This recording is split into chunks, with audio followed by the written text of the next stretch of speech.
Okay. So good day, dear students. So இன்னைக்கு நம்ம என்ன டிஸ்கஸ் பண்ண போறோம் அப்படின்னா சிபிஎஸ்சி கிரேட் 10 ஃபிசிக்ஸ் சாப்டர் 1ல லைட் ரிஃப்ளெக்ஷன் ரிஃப்ராக்ஷன். ஸோ நம்ம ப்ரீவியஸ் வீடியோ வரைக்கும் என்ன டிஸ்கஸ் பண்ணியிருக்கோம் அப்படின்னா image found by plane mirror discuss பண்ணியிருக்கோம். ஸோ இன்னைக்கு தான் நம்ம என்ன பண்ண போகிறோம், உண்மையிலே இந்த கோர் ஆஃப் த சாப்டருக்குள்ளே போக போகிறோம். ஸ்பெரிக்கல் மிரர் பற்றி படிக்க போகிறோம். சரிங்களா, இதுக்கப்புறம் இந்த சாப்டர் ஃபுல்லாகவே நம்ம ஸ்பெரிக்கல் மிரர் தான் படிக்க போகிறோம். ஸோ அதுக்கப்புறம் ஸ்பெரிக்கல் லென்சஸ் படிப்போம். சரிங்களா, so half of the chapter spherical mirror, அப்புறம் ஸ்பெரிக்கல் லென்சஸ் படிப்போம். எல்லாமே இந்த ஸ்பெரிக்கல் இந்த டேர்மில் தான் என்ன பண்ண போகிறோம், இந்த சாப்டர் ஃபுல்லாக படிக்க போகிறோம். சரிங்களா, ஸோ இப்போ நம்ம என்ன பண்ணுவோம், ஸ்பெரிக்கல் மிரர் அப்படின்னா என்னன்னு பார்ப்போம். சரிங்களா, ஸோ இது நம்ம ப்ரீவியஸ் வீடியோவில் என்ன பண்ணியிருப்போம் அப்படின்னா பிளேன் மிரர் பார்த்தோம். ஸோ பிளேன் மிரர் என்னன்னு படித்தோம். So the mirror which has a flat surface is called plane mirror. So இப்போ ஸ்பெரிக்கல், ஸோ இந்த நேம்லேருந்து என்ன பண்ணுவோம் நமக்கு தெரிஞ்சிடும். ஓகேவா, ஸோ ஸ்பெரிக்கல் ஸ்பியர். ஓகேவா, ஸோ இந்த நேம்லேருந்து என்ன தெரியும் நமக்கு, ஸ்பியர் அப்படி தெரியுதா. ஸோ ஸ்பெரிக்கல் மிரர் அப்படின்னா it is a curved surface mirror. அது மொதல் விஷயம், இதோட சர்ஃபேஸ் வந்து கொஞ்சம் கர்வ்டாக இருக்கும். சரிங்களா, ஸோ இதில் 2 டைப் இருக்குது. ஃபர்ஸ்ட் நம்ம ஸ்பெரிக்கல் மிரர்னா இன்னும் கொஞ்சம் டீட்டெயிலாக என்னென்னு படிச்சுட்டு அதுக்கப்புறம் அந்த டைப்ஸ் பற்றி படிப்போம். ஸோ ஸ்பெரிக்கல் மிரர் அப்படின்னா spherical mirror is a mirror whose reflecting surface is a part of a hollow sphere. So hollow sphere அப்படின்னா நமக்கு தெரியும். ஹாலோ ஸ்பியர்னு என்னது, லைக் ஒரு ஃபுட்பால் மாதிரி இல்லைன்னா ஒரு வாலிபால் மாதிரி உள்ள எம்டியாக இருக்கக்கூடிய ஒரு ஸ்பியர் தான் ஹாலோ ஸ்பியர். ஸோ அந்த ஹாலோ ஸ்பியர்லேருந்து அதோட ஒரு பார்ட்டை கட் பண்ணி எடுத்தோம்னா அதை தான் என்ன சொல்கிறோம், நம்ம ஸ்பெரிக்கல் மிரர் அப்படி சொல்கிறோம். So whose reflecting surface is a part of a hollow sphere. இப்போ நீங்கள் இதில் பார்த்தீங்கன்னா தெரியும், நான் இங்கே ஒரு ஹாலோ ஸ்பியர் ட்ரா பண்ணியிருக்கிறேன். ஸோ இங்கே ஒரு ஸ்பியர் நான் ட்ரா பண்ணியிருக்கிறேன். ஸோ இப்போ இதில் வந்து ஒரு பார்ட்டை இந்த சைடில் இந்த பார்ட்டை மட்டும் நான் கட் பண்ணி எடுத்தேன்னா இப்படி கிடைக்கும். சரிங்களா, ஸோ இதுதான் என்னது, ஸ்பெரிக்கல் மிரர். ஸோ அதே மாதிரி என்ன பண்ணணும், இந்த பார்ட்டை கட் பண்ணி எடுத்தோன்னா எனக்கு இப்படி கிடைக்கும். சரிங்களா, ஸோ இதோட ரிஃப்ளெக்டிங் சர்ஃபேஸ் வந்து ஹாலோ ஸ்பியரோட ஒரு பார்ட்டாக இருக்கும். ஒரு ஹாலோ ஸ்பியர்லேருந்து கட் பண்ணி எடுக்கப்பட்டது மாதிரி இருக்கக்கூடிய ஒரு மிரர் தான் என்னது, spherical mirror. So spherical mirror is a mirror whose reflecting surface is a part of a hollow sphere. சரிங்களா, ஸோ இப்போ இதோட ரிஃப்ளெக்டிங் சர்ஃபேஸ் வந்து பார்ட் ஆஃப் ஹாலோ ஸ்பியர்னு படிச்சிட்டோம். ரிஃப்ளெக்டிங் சர்ஃபேஸ் வந்து எந்த சைடு இருக்கும், இந்த இன்வெர்ட் சைடா இல்லை அவுட்வர்ட் சைடா, எந்த சைடு இருக்குன்னு பார்க்கணும். ஸோ அதை பேஸ் பண்ணி ஸ்பெரிக்கல் மிரரை மொத்தம் 2 டைப்பாக நம்ம என்ன பண்ணலாம் அப்படின்னா கிளாஸிஃபை பண்ணலாம். ஸோ 2 டைப் என்ன பார்த்தீங்க அப்படின்னா கான்கேவ் மிரர், ஸோ இன்னொன்று வந்து கான்வெக்ஸ் மிரர். ஒன்று வந்து concave mirror, another one is a convex mirror. So first let me discuss concave mirror. Okay, so concave mirror அப்படின்றது என்னது, it is a spherical mirror. நமக்கு தெரிஞ்சிட்டு, ஸோ ஸ்பெரிக்கல் மிரரோட 2 டைப் தான், ஒன்று கான்கேவ் ஒன்று convex. So first let we see what is concave mirror. So concave mirror அப்படின்னா அந்த mirror வந்து பார்க்கறதுக்கு இப்படி இருக்கும். ஸோ இந்த மாதிரி கர்வ்டாக இருக்கக்கூடிய மிரர் வந்து கான்கேவ் மிரர். ஸோ எப்படி சொல்லணும்னா concave mirror is a spherical mirror whose reflecting surface is curved inward. ரிஃப்ளெக்டிங் சர்ஃபேஸ்னு என்னது, அந்த ஹைலி பாலிஷ்டு சர்ஃபேஸ். யூஸ்வலாக பார்த்தா எல்லாமே ரிஃப்ளெக்டிங் சர்ஃபேஸ் தான். அது பாலிஷாக இருந்தாலும் டல்லாக இருந்தாலும் ரிஃப்ளெக்டிங் சர்ஃபேஸ் தான். பட் மிரர் அப்படின்ற கேஸில் நம்ம எதுக்கு இந்த ரிஃப்ளெக்டிங் சர்ஃபேஸ் யூஸ் பண்ணுறோம், இமேஜை ஃபார்ம் பண்ணுறதுக்கு. அப்போது இங்கே வந்து ரிஃப்ளெக்டிங் சர்ஃபேஸ் அப்படின்றது இந்த ஹைலி பாலிஷ்டு சர்ஃபேஸ் தான் என்ன சொல்கிறோம், நம்ம ரிஃப்ளெக்டிங் சர்ஃபேஸ் அப்படி சொல்லுவோம். ஸோ கான்கேவ் மிரரில் ரிஃப்ளெக்டிங் சர்ஃபேஸ் வந்து கர்வ்டு இன்வர்டாக இருக்கும். அதாவது இந்த பாலிஷ்டு சர்ஃபேஸ் வந்து இல்லைன்னா இந்த ஷைனியர் சர்ஃபேஸ் வந்து கர்வ்டு இன்வர்டாக இருக்கும்.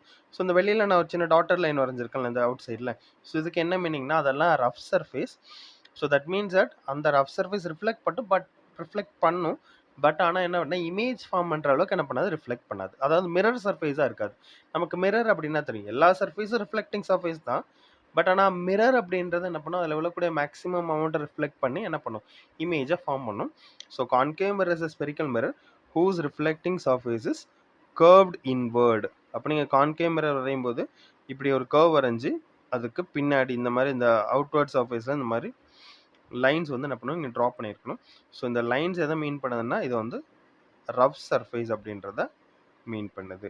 ஸோ உள்ள சர்ஃபேஸ் வந்து பாலிஷ்டு சர்ஃபேஸ். ஸோ இது வந்து கான்கேவ் மிரர். சரிங்களா, இது எப்படி ஈஸியாக ஞாபகம் வச்சுக்கலாம், கேவ்.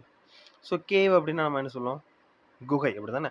ஸோ சிங்கம் வாழ்கிற ஒரு குகை, இல்லைனா பழங்காலத்தில் மனிதர்கள் வாழ்ந்த குகை, இதை நம்ம என்ன பண்ணுவோம், கேவ் அப்படி சொல்லுவோம். சரிங்களா, ஸோ நீங்கள் படிச்சிருப்பீங்கன்னா குகை ஓவியங்கள், இந்த கேவ் ஆர்ட்ஸ் எல்லாம் என்ன பண்ணியிருப்பீங்க, படிச்சிருப்பீங்க. ஸோ கேவ் அப்படின்னா என்னது, குகை. ஸோ இப்போது கான்கேவ் அப்படின்னு நீங்கள் சொல்லும்போது என்ன பண்ணுவோம், இது வந்து குகைக்குள்ளே நம்ம உள்ளே போக முடியும். கேவ் அப்படின்ற குகைக்குள்ளே நம்ம உள்ளே போக முடியும். ஸோ அந்த மாதிரி இந்த கான்கேவ் மிரர்ல என்ன பண்ணும் அப்படின்னா சர்ஃபேஸ் வந்து உள்நோக்கி என்ன பண்ணியிருக்கும், இந்த மாதிரி குழிவா இருக்கும். ஸோ இந்த மாதிரி உள்நோக்கி இருக்கக்கூடிய இந்த சர்ஃபேஸ் இருக்குல்ல, ஸோ இந்த மிரரை நம்ம என்ன சொல்லுவோம், கான்கேவ் மிரர் அப்படி சொல்லிக்கலாம். இது வந்து கொஞ்சம் ஈஸியாக ஞாபகம் வச்சுக்கிறதுக்கு. கேவ் அப்படின்னா குகை, குகைக்குள்ளே நம்ம உள்ளே போக முடியும். ஸோ இந்த மாதிரி உள்நோக்கி வளைஞ்சிருக்க இந்த மிரர் வந்து கான்கேவ் மிரர். ஏன் இதை சொல்கிறேன் அப்படின்னா, நம்ம இதை படித்து முடிச்சப்பறம் இந்த டயக்ராம் வரையும்போது நமக்கு ஒரு சில டைம் கன்ஃபியூஷன் வரும். ஸோ இது கான்கேவா கான்வெக்ஸ் அப்படி சொல்லி. ஸோ அதுக்காக இந்த ஒரு சின்ன ஐடியா வந்து ஞாபகம் வச்சுக்கலாம். இது கான்செப்ட் கிடையாது, பட் ஸ்டில் உங்களுக்கு குயிக்காக ஞாபகம் வச்சுக்கிறதுக்கான ஒரு ஐடியா. சரிங்களா? ஸோ செகண்ட் ஒன் வந்து கான்வெக்ஸ் மிரர். ஸோ நான் ஆல்ரெடி சொன்ன மாதிரி 2 டைப் ஆஃப் மிரர். ஒன்று concave, another one is convex. So கான்வெக்ஸ்னா அதுக்கு அப்படியே ஆப்போசிட் அப்படி தானே. ஸோ கான்கேவ்னா spherical mirror whose reflecting surface is curved inward. Okay, அப்போ கான்வெக்ஸ் அப்படின்னா it is a spherical mirror in which the reflecting surface is bulged outward. So இப்படி இருக்கும். ஸோ இந்த மாதிரி அவுட்வர்ட் பல்ஜ்டு அவுட்வர்ட் சர்ஃபேஸ் தான் ரிஃப்ளெக்டிங் சர்ஃபேஸ். இன்வர்ட் சர்ஃபேஸ் வந்து rough surface. இது வந்து ரஃப் சர்ஃபேஸாக இருக்கும். இது வந்து ரிஃப்ளெக்டிங் சர்ஃபேஸ். ரிஃப்ளெக்டிங்னா இந்த பாலிஷ்டு சர்ஃபேஸாக என்ன பண்ணும் இருக்கும். சரிங்களா? ஸோ இது வந்து என்னென்னா கான்வெக்ஸ் மிரர். ஸோ கான்வெக்ஸ் மிரரில் ரிஃப்ளெக்டிங் சர்ஃபேஸ் வந்து பல்ஜ்டு அவுட்வர்டாக இருக்கும். சரிங்களா? இப்போ நான் திரும்ப சொல்கிறேன், ரிஃப்ளெக்டிங் சர்ஃபேஸ் அப்படின்னா அது பாலிஷ்டாக இருக்கக்கூடிய சர்ஃபேஸ். எந்த சர்ஃபேஸ் வந்து இமேஜ் ஃபார்ம் பண்ணக்கூடியமோ அதை தான் நம்ம ரிஃப்ளெக்டிங் சர்ஃபேஸ் அப்படி சொல்லுவோம். இதில் நீங்கள் கன்ஃபியூஷன் ஆகிடக்கூடாது. ஏன்னா எல்லாமே ரிஃப்ளெக்டிங் சர்ஃபேஸ். நம்ம இதை வந்து கொஞ்சம் ஸ்பெஷலாக சொல்கிறதுக்காக நம்ம மிரரில் வந்து ரிஃப்ளெக்டிங் சர்ஃபேஸ்னால் இமேஜ் ஃபார்ம் பண்ணக்கூடிய சர்ஃபேஸை நம்ம ரிஃப்ளெக்டிங் சர்ஃபேஸ் அப்படின்னு மீன் பண்ணுறோம். ஸோ அதனால இந்த ரஃப் சர்ஃபேஸ் ரிஃப்ளெக்டிங் சர்ஃபேஸ் இல்லை அப்படின்ற மீனிங் வந்து வந்துடாது. சரிங்களா? அதை நீங்கள் ஞாபகம் வச்சுக்கோங்க. ஸோ இதுதான். ஸோ கான்கேவ் மிரர் அப்படின்னா the mirror in which the reflecting surface is curved inward. Sorry, சொல்லும்போது என்ன சொல்லி இட்ஸ் a spherical mirror சொல்லணும். It's a spherical mirror in which the reflecting surface is curved inward. Convex mirror, it is a spherical mirror in which the reflecting surface is bulged outward. சரிங்களா? இதுதான் concave and convex mirror. சரிங்களா? So ஞாபகம் வச்சுக்கணும். So இன்னொரு சின்ன ஒரு idea என்ன அப்படின்னா, நீங்கள் எப்போவுமே கான்கேவ் ஆர் கான்வெக்ஸ் மிரர் வரையும் போது இந்த reflecting surface left side face பண்ண மாதிரி தான் நீங்கள் வரையணும். எக்ஸாம்பிளுக்கு நான் சொல்கிறேன் பாருங்களேன். சில ஸ்டூடெண்ட்ஸ் என்ன பண்ணுவாங்க அப்படின்னா, கான்கேவ் மிரர் வரையும் போது இந்த மாதிரி வரையாமல் இந்த மாதிரி வரையாமல் ஆக்சுவலாக இப்படி தான் நம்ம என்ன பண்ணணும், கான்கேவ் மிரர் வரையணும். ஏன்னா இந்த ரிஃப்ளெக்டிங் சர்ஃபேஸ் எப்பவுமே லெஃப்ட் ஃபேஸ் பண்ண மாதிரி இருக்கணும். இது ரிஃப்ளெக்டிங் சர்ஃபேஸ், இது வந்து லெஃப்ட் சைட் ஃபேஸ் பண்ண மாதிரி இருக்கும். சில டைம் என்ன பண்ணிடுவாங்க அப்படின்னா, இந்த மாதிரி வரைஞ்சிருவாங்க. இந்த மாதிரி வரைஞ்சிட்டு இதுவும் கான்கேவ் மிரர் தானே அப்படி சொல்லுவாங்க. ஸோ இப்படி நம்ம டயக்ராம் வந்து வரையக்கூடாது. சரிங்களா? ஸோ நீங்கள் டயக்ராம் வரையும்போது ரிஃப்ளெக்டிங் சர்ஃபேஸ் ஆக்சுவலாக நீங்கள் பார்க்கும்போது கான்கேவ் மிரர் மாதிரி தெரியும். பட் ஆனால் டயக்ராம் வந்து ரிஃப்ளெக்டிங் சர்ஃபேஸ் வந்து இந்த மாதிரி நீங்கள் வரையக்கூடாது. இப்படி போட்டிங்கன்னா அது தப்பு. சரிங்களா? ஸோ கான்கேவ் மிரர் வரையும்போது அந்த ரிஃப்ளெக்டிங் சர்ஃபேஸ் கான்கேவ் கான்வெக்ஸ் ரெண்டுலையுமே ரிஃப்ளெக்டிங் சர்ஃபேஸ் லெஃப்ட் ஃபேஸ் பண்ணி தான் என்ன பண்ணணும் இருக்கணும். ஸோ கான்வெக்ஸ் வரையும்போதும் அதே மாதிரி தான்.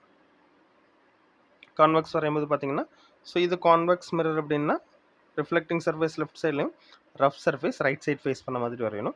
ஸோ இதை வந்து இப்படி வரைஞ்சிடக்கூடாது. இப்படி வரைஞ்சிட்டு ஸோ இது எனக்கு கான்வெக்ஸ் மிரர் தானே அப்படி சொல்லக்கூடாது. இது தப்பு. சரிங்களா? ஸோ நீங்கள் ட்ரா பண்ணும்போது எப்போவுமே ஞாபகம் வச்சுக்கணும், ரிஃப்ளெக்டிங் சர்ஃபேஸ் லெஃப்ட் ஃபேஸ் பண்ண மாதிரி தான் வரையணும். சரிங்களா? ஸோ இது ஒரு சின்ன ஐடியா, ஞாபகம் வச்சுக்கோங்க. மாற்றி வரைஞ்சிடக்கூடாது. அப்போ நம்ம டயக்ராமில் அப்போ வரைய முடியாது. ஏன்னா லேட்டராக இந்த கான்கேவ் கான்வெக்ஸ் மிரரை வச்சு நம்ம என்ன பண்ண போகிறோம், இமேஜ் ஃபார்மேஷன் டயக்ராம் படிக்க போகிறோம். அது ரொம்ப ஈஸி, சிம்பிள். அப்புறம் நம்ம ப்ராக்டிக்கல் லைஃப்பில் எப்போவுமே அப்ளிகபிள் ஆகக்கூடிய விஷயங்கள். சரிங்களா? ஸோ அதை பற்றி நம்ம என்ன பண்ணோம் ஃபர்தர் கிளாஸஸில் படிப்போம். ஸோ நெக்ஸ்ட் நம்ம என்ன படிப்போம் அப்படின்னா, terminologies of concave and convex mirror, அதாவது டெர்மினாலஜிஸ் ஆஃப் ஸ்பெரிக்கல் மிரர் படிப்போம். அப்போ என்னென்ன பார்ட்ஸ்லாம் இருக்குது இந்த கான்கேவ் கான்வெக்ஸ் மிரரில், என்னென்ன பார்ட்ஸ்லாம் இருக்குது அப்படின்னு சொல்லி என்ன பண்ண போகிறோம், படிக்க போகிறோம். சரிங்களா? ஸோ அதை நம்ம நெக்ஸ்ட் வீடியோவில் பார்க்கலாம். So thank you. உண்மையிலே உங்களுக்கு இந்த வீடியோ யூஸ்ஃபுல்லாக இருந்துச்சு அப்படின்னா இந்த வீடியோக்கு ஒரு லைக் கொடுங்க. ஸோ உண்மையிலே யாருக்கு இது யூஸ்ஃபுல்லாக இருக்குன்னு நினைக்கிங்களோ அவங்க கூட இதை ஷேர் பண்ணிக்கோங்க.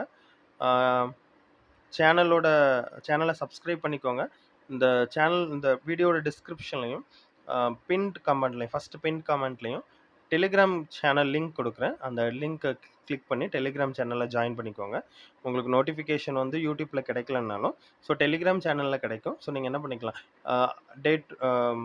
டைம் டு டைம் நம்ம என்ன பண்ணிக்கலாம், அந்த வீடியோ நமக்கு ப்ராப்பராக வாட்ச் பண்ணிக்கிறதுக்கு யூஸ்ஃபுல்லாக இருக்கும். சரிங்களா? சரி, thank you. Have a good day. Will meet in the next video. Thank you.